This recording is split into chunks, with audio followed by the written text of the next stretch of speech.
May mga batang 90s ba dito? Kamusta kayo? Kumusta tayo? Alam niyo, sa totoo lang, tayo yung may pinakamasayang kabataan. Tayo yung mga kabataan noon na napakababaw ng kaligayahan. Tayo yung mga batang-batak sa arawan. Kahit napagalitan ng magulang, okay lang basta makipaglaro sa mga kaibigan.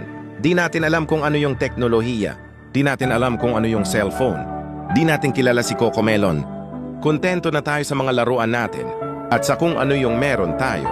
Yung mga batang halos makumpleto natin lahat ng laruan, bumibili tayo ng tig-pipisong pagkain sa tindahan.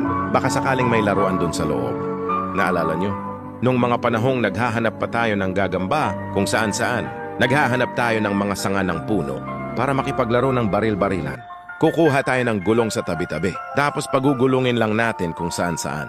Mabubwisit tayo. Kapag hindi tayo pinayagan ng magulang natin na makipaglaro sa mga kaibigan natin kapag umuulan, tayo yata yung mga huling batch ng mga bata na nakikipaglaro pa ng tagu-taguan. Sa totoo lang, di ba real talk, tayo yung mga simpleng batch ng mga bata. Tayo yung mga batang napakasimple lang ng kaligayahan. Pero yung mga batang yun ngayon nagsilakihan na. Nandito na tayo sa tunay na hamon ng buhay. Iba yung struggles, no? Yung iba sa atin lampas kalendaryo na, pero tinatanong pa rin natin sa sarili natin. Yung buhay ano ba talaga? Para saan ba talaga yung struggle natin ibang-iba? Pero magtataka ka, yung mga bata ngayon iba na rin sila. Yung mga bata ngayon, feeling nila mas magaling pa sila sa magulang nila. Nagre-rebelde agad kapag hindi napagbigyan yung mga simpleng gusto nila. Yung mga bata ngayon, feeling nila sa magulang nila, mas tama pa sila. Nabuyo ng barkada, gusto mag-anak na agad ng maaga. Handang talikuran yung magulang nila para lang sa pag-ibig at barkada. Hindi naman lahat.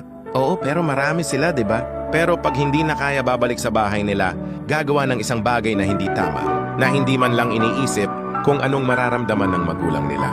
Sabi nga nung iba na kasi panahon ngayon. Ibahin nyo yung panahon namin sa panahon nyo. O yung panahon kasi namin, kami yung mga batang sa mga matatanda. Marunong pang rumespeto. May mga nagmamano pa ba sa inyo? May gumagamit pa ba ng po at opo? Kami yung mga batang laki sa palo. Yung tipong paluluhod din ka sa monggo. May kandila pa sa ilalim tapos may hawak kang libro. Tapos kayo ngayon, pinagalitan lang kayo. Feeling niyo tinapakan na yung pagkatao nyo. Oo, kami yung laki sa palo. Pero kami din yung pinalaking disiplinado at may respeto.